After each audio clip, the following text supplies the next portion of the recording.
Alors, bienvenue dans cette nouvelle vidéo consacrée au test diagnostic des résidus d'une régression linéaire. Donc, vous savez ô combien important est la vérification des hypothèses a posteriori sur les résidus, notamment la normalité, l'autocorrélation et puis l'hétéroscédasticité des thèmes d'erreur. Donc, c'est important et ce d'autant plus que euh, dans les régressions linéaires, il y a des hypothèses fondamentales qui se font sur le comportement en termes d'erreur.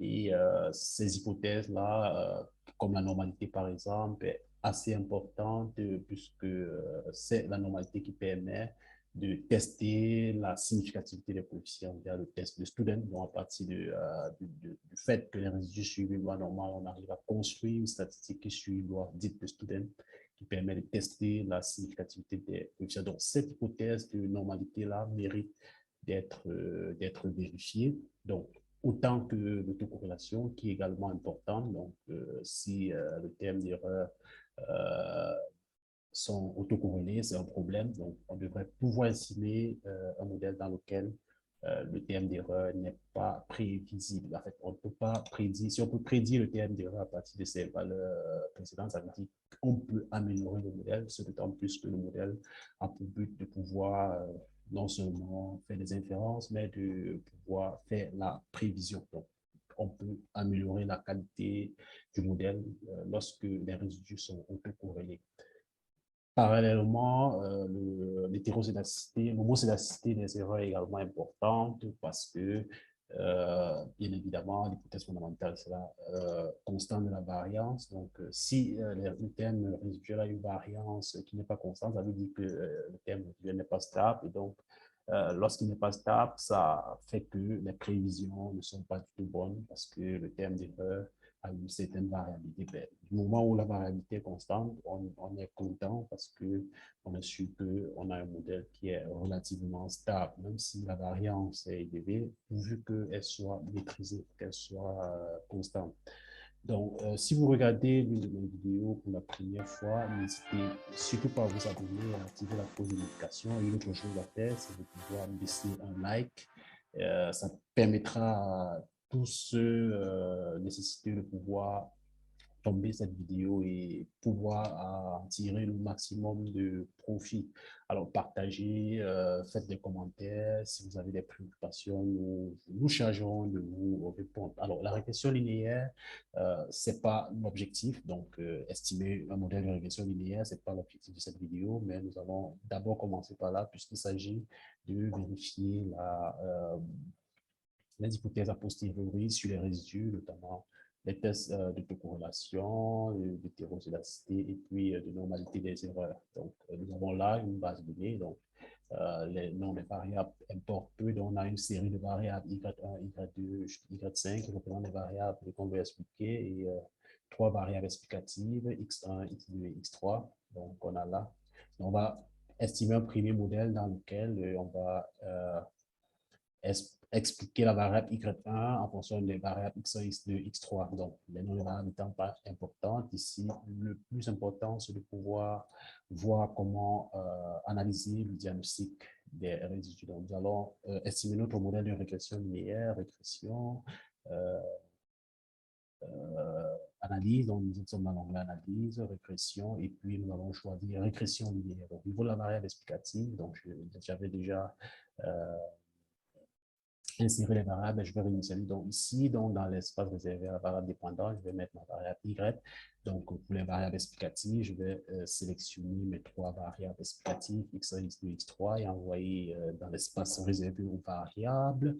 Donc, étant donné que l'objectif n'étant pas que d'estimer la régression, il faut tester les hypothèses sur les diagnostics. Donc, c'est pour ça que nous allons venir, par exemple, ici dans l'onglet Statistics, et puis, donc là, on a besoin du test d'autocorrélation. Donc, évidemment, on aura besoin du test de la statistique de Durbin-Watson. Donc, pouvoir aller dans la table de Durbin-Watson, comparer la valeur de la statistique de Durbin-Watson qui sera calculé à l'issue de ce modèle, comparé aux valeurs critiques, donc tabulées dans la table de Durbin-Watson. Donc, nous allons cliquer sur poursuivre. Donc, au niveau du tracé, donc, nous aurons besoin, puisqu'étant donné que nous voulons également regarder l'hétérozygacité, donc on va tracer le terme résiduel en fonction des valeurs prédite de notre variable dépendante. Donc, on a la variable dépendante, donc là, donc, mais nous allons choisir la valeur standardisée, donc Z, que nous allons mettre en X, donc, et également le terme résiduel standardisé, Z réside, donc nous allons envoyer en Y.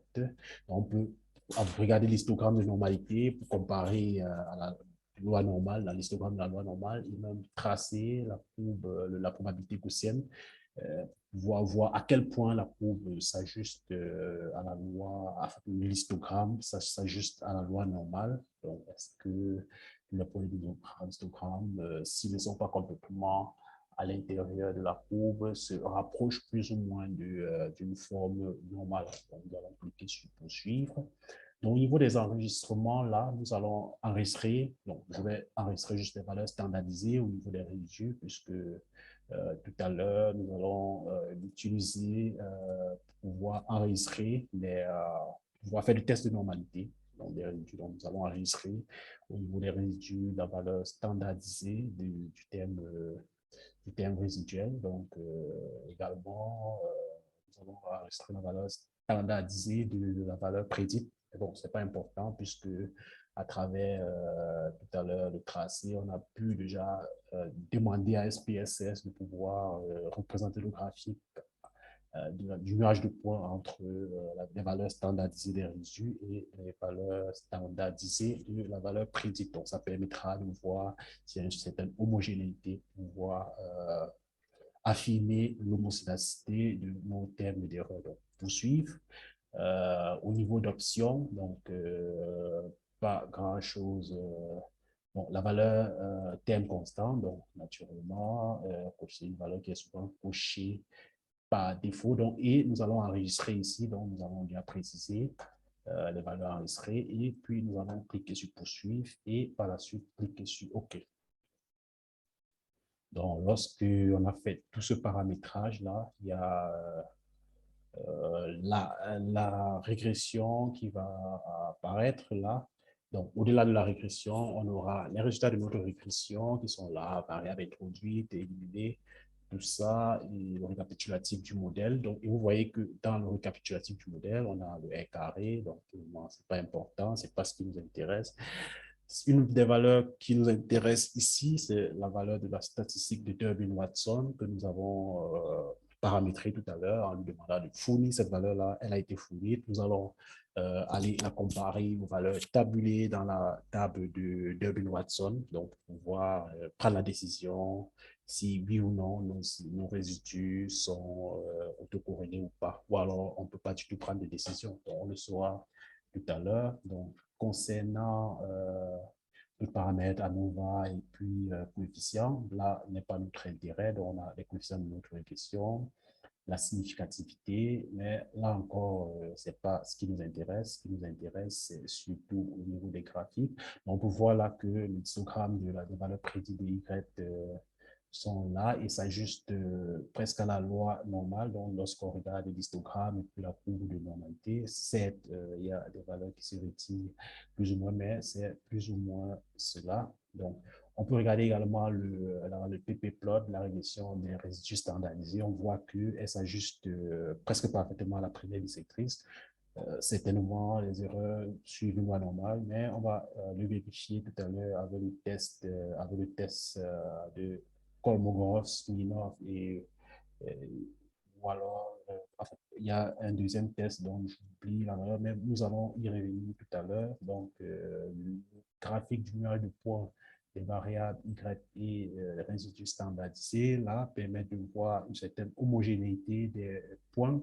Donc, on peut voir que les points sont dans un certain intervalle, moins 2, 2 et moins 3, 3. Donc, il y a une certaine homogénéité dans les valeurs standardisées des points, donc on peut dire qu'il y a une certaine homogénéité, donc affirmer l'homocédasticité de nos termes résiduels. Donc tout à l'heure, on a regardé l'ajustement à la loi normale. Donc nous allons faire le test, ici c'est un test graphique. Nous allons faire un test analytique pour confirmer la normalité et à la fin, nous allons voir comment est-ce qu'on peut prendre la décision quant au test d'autocorrélation. Pour le moment, à travers ce graphique, l'homogénéité nous permet déjà de dire que il y a homocédasticité de nos termes résiduels, même si sur SPSS, ce n'est pas forcément un test analytique, plutôt ce test graphique. Mais concernant la normalité, nous allons le faire dans le test de normalité des résidus en allant dans analyse et puis statistiques descriptives et puis nous allons aller dans explorer. Donc, c'est une statistique exploratoire. Donc, nous avons demandé tout à l'heure d'enregistrer la valeur standardisée des résidus. Donc, c'était fait à dessein. Donc, nous allons l'envoyer dans la liste des variables dépendantes. Et au niveau des statistiques, on a descriptif, pas de problème, tracé, on peut tracer la répartition gaussienne avec test. Donc, c'est cette option-là qui est primordiale que nous allons cocher, donc qui n'est pas coché par défaut. Donc, tracer la répartition gaussienne et le test. Donc, nous allons cliquer sur poursuivre et cliquer sur, au niveau d'option, je crois qu'il n'y a rien à paramétrer. Nous allons cliquer sur OK. Et donc, vous voyez là qu'apparaît les résultats de la statistique de Neville-Watson, de la statistique de test de normalité qui est basée en principe sur les résultats de l'asymétrie et du kurtosis, donc, qui sont des valeurs qui doivent être proches de zéro et visuellement on peut constater que ces deux valeurs-là sont plus ou moins proches de zéro, mais on peut confirmer à travers le test de Kolmogorov-Smirnov et celui de Shapiro-Wilk, donc celui dont j'avais oublié tout à l'heure. Donc, on a là le test de Shapiro-Wilk, donc la significativité, c'est là. Donc, on a une significativité pour le test de Kolmogorov-Smirnov de 20% et 99% pour le test de Shapiro, oui. Donc, pour les deux tests, donc, retenez, sachez que l'hypothèse nulle, c'est la normalité des résidus. Et là, étant donné que les p-values sont supérieures au seuil qui est en général adopté aux sciences sociales, qui est celui de 5%, donc là, on accepte l'hypothèse nulle de normalité des résidus. Et donc, l'une des hypothèses a posteriori, la deuxième hypothèse a posteriori sur les résidus, notamment la normalité, est vérifiée. Donc, après l'homocédasticité à travers ce graphique-là qui représente les résidus standardisés en fonction de la valeur, la variable explicative. Donc, le dernier test sur les résidus que nous allons vérifier, c'est celui de Durbin-Watson. Nous allons revenir un peu plus haut pour voir ici au niveau de la statistique de Durbin-Watson qui est de 1,29.